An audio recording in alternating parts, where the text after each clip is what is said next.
Je suis amoureux de l'idée de l'Amérique. Cette phrase, signée Sergio Leone, résume au mieux toute la dimension de son cinéma. Si pour beaucoup l'œuvre du réalisateur italien se résume au renouvellement du western, que les plus médisants réduiront au western spaghetti, un qualificatif qu'il rejetait, Leone, bien au-delà d'un genre tombé en déshérence, va révolutionner le cinéma mondial en inventant un nouveau langage cinématographique.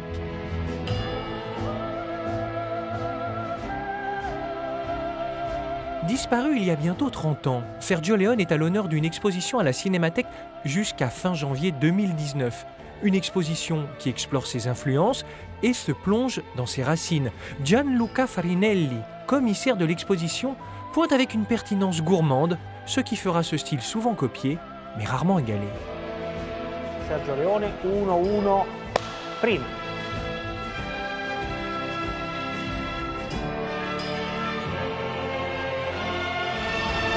À l'époque, c'est une œuvre qui n'a pas été très reconnue par la critique. Et par exemple, il faut bien dire qu'il n'a jamais gagné aucun prix international. La critique a eu du mal à voir comment il était révolutionnaire, comment il était en train de changer le cinéma.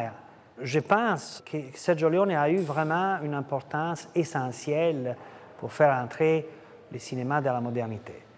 Tarantino dit que quand il a besoin d'un premier plan, d'un gros plan, demande à son directeur photo « Donnez-moi un Sergio Leone ».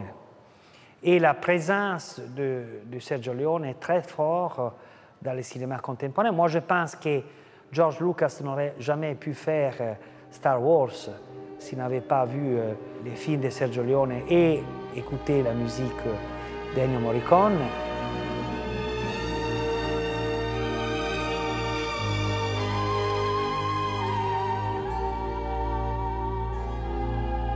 Fils d'un réalisateur et d'une comédienne, Sergio Leone est un enfant du cinéma qui a connu la guerre et l'avènement du néo-réalisme. Il débute comme assistant réalisateur à Cinecittà et travaille avec nombre de réalisateurs italiens et américains comme William Wyler, Robert Wise ou encore Fred Zinman. Il dira de ses débuts « J'ai plus appris en quelques semaines avec Vittorio De Sica qu'en plusieurs années avec les réalisateurs américains ». Je pense que De Sica était un grand maître pour Sergio Leone pour plusieurs raisons. C'est le premier à essayer de montrer un West plutôt réaliste, un West multiethnique, dans lequel il n'y a pas seulement les Blancs, un West dans lequel les acteurs sont sales. Il avait même une machine pour mettre la poussière aux acteurs. Et surtout, moi je pense que Sergio Leone a appris de Vittorio De Sica comment diriger les acteurs. Et Sergio Leone est un directeur d'acteurs extraordinaire. Tout est bon, même les figurants les plus inconnus marchent d'une manière sublime. Et puis, il a découvert Clint Eastwood.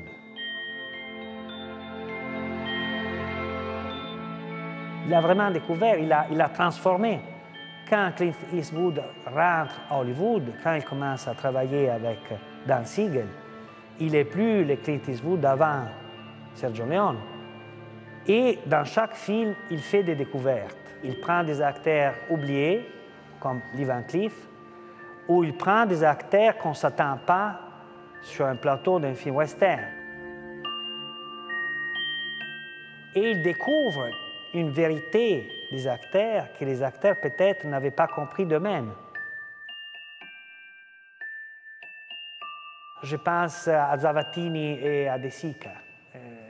Zavattini disait « Nous sommes un duo, nous sommes comme les cappuccinos, impossible de dire où arrive le lait, où c'est plutôt le café. » Et Morricone et Sergio Leone sont exactement ça.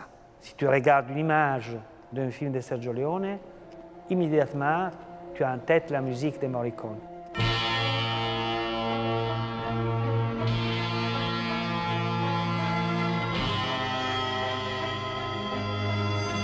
À partir du moment, il utilise même la musique de Morricone, que Morricone composait avant le tournage, pour faire entrer les acteurs dans l'empathie, dans la bonne empathie.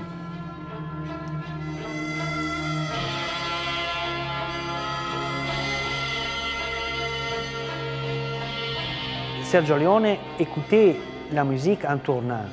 Ça veut dire que les rythmes de la scène étaient dans la musique. La langue de la musique est la langue du cinéma. Il a dit que Morricone était un des scénaristes de ce film.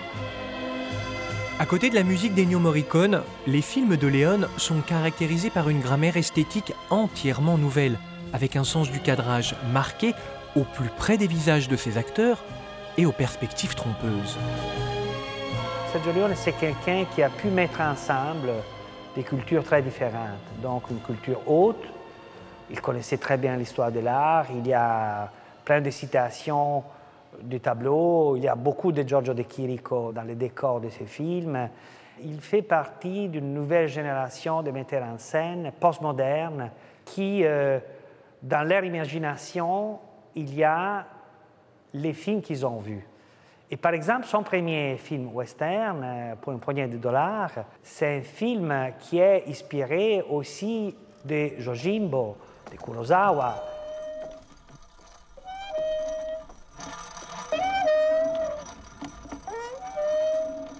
Avec Sergio Leone, le cinéma peut s'arrêter, peut même raconter rien pendant quelques minutes, comme dans les débuts de C'era una volta il West, dans lesquels rien ne se passe, dans lesquels les protagonistes sont les bruits.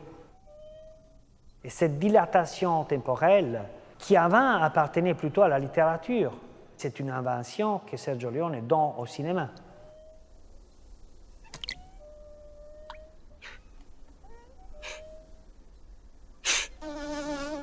Travailler sur une dynamique du cadrage beaucoup plus compliquée et riche de celle d'avant.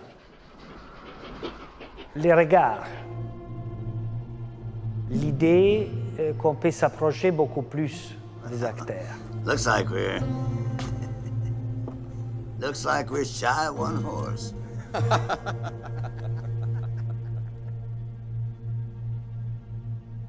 You brought too many. Je pense que toute sa vie, Sergio Leone a essayé d'affirmer que ce qu'il était en train de faire, c'était pas seulement du cinéma populaire, c'était de l'art.